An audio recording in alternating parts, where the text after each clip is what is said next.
పుంనృత్యం తాండవం స్త్రీ నృత్యం లాస్యముచ్యతే. తాండవం పురుషనాట్యం. శివుని నటరాజుగా నృత్యమూర్తిగా చూపడమే తాండవ నాట్య కల్పన.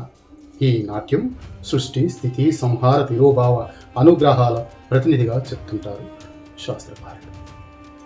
ఈ శివతాండవాలలో పేరుకు సప్తతాండవాలే అని చెప్పిన దాంట్లో కొన్ని వేరువేరుగా ఉన్నాయి.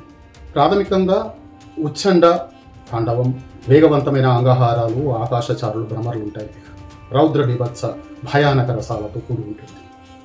చండ భూమిచారి కరణాలు, అంగ్రహారాలు, వీర రౌద్ర రసాలతో. ప్రచండ బలంగా దూకేటువంటి కరణాలు, భ్రమరాలు, రౌద్ర బీభత్స రసాలు. ప్రేరణ లేదా ప్రాపణ అంటారు. తక్కువగా దూకడం ఉంటుంది, పౌరుషం చూపడం ఉంటుంది. సప్తతాండవాల్లో మొదటి తాండవంగా చెప్పబడేది ఆనంద తాండవం. శిల్పరత్న కామికాగమ అంశభేదాలలో వెలిచబడిన నాట్యం ఇది. భుజంగలలితం అని పేరు. శివుడు 4 చేతల్లో అగ్ని, డమరుకం, ముందు కుడి చేయి వయాస్తం, ఎడమ చేయి దండలాస్యం, ఎడమకాలు కుంచితపాదంగా, కుడికాలు భుజంగ త్రాసితంగా సదాతాండవ భంగిమ ఇది. సంధ్యాతాండవం. శివుడు ప్రదోషకాలాన సంధ్యాతాండవం చేస్తాడు. ఈ ప్రదోషమూర్తి చేసిన నాట్యమే సంధ్యాతాండవం. లలిత నాట్యం, భుజంగ త్రాసితం, శాంత విశ్రాంత నాట్యం ఇది. ఉమాతాండవం. శివుని 3వ తాండవం పేరు ఉమా తాండవం.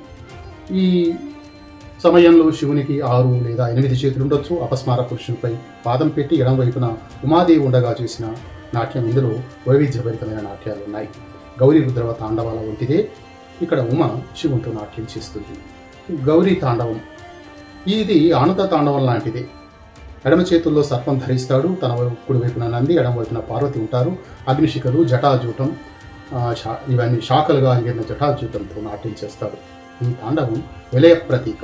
శివుడు వీరభద్ర రూపంలో గౌరితో శ్మశానంలో భూతగణంతో చేసిన నాట్యం ఇది. దక్ష యజ్ఞ ధ్వంసానంతరం చేసిన శివతాండవం అని కొందరు చెప్తుంటారు. తర్వాత కాళికా తాండవం. శివుడు ఇక్కడ వినేత్రుడు. 8 చేతుల్లో కుడివైపులో 3 చేతుల్లో వరుసగా శూలం, పాశం, తుక్కై, ఎడమవైపు కపాలం, అగ్ని, ఎద్దు, ముందు కుడి చేయి అభయముద్ర, ఎడమ చేయి గజహస్తం. ఈ రూపంలో నృత్యం చేస్తాడు. పార్వతి కాళి రూపంలో భయంకరంగా, శివుడు భైరవ రూపంలో నాట్యం చేస్తున్నటువంటి. త్రిపుర తాండవంలో సాధారణంగా 16 చేతులు ఉండాలి శివునికి అంటారు. ఎడమవైపున పార్వతి, స్కందుడు కుడివైపున ఉంటాడు. ఇది త్రిపుర దహన కాలంలో చేసినటువంటి నృత్యం. త్రిపుర దహన కావ్య వర్ణనలో ఇది మనకు కనిపిస్తుంది. సంహార తాండవం.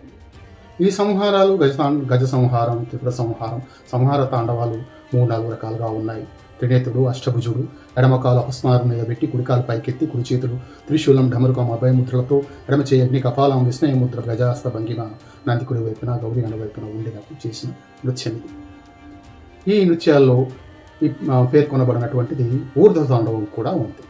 శివ తాండవాలు పలు గ్రంథాలలో పలు రకాలుగా చెప్పబడ్డవి. ఏకీకృతం చేసి చెప్పి కొన్ని మాత్రమే. ఈ శాస్త్రకారుల్లో ఉన్న భేదాల వల్ల శివతాండవాల్లో మనకు భేదాలు కనపడుతూ ఉంటాయి.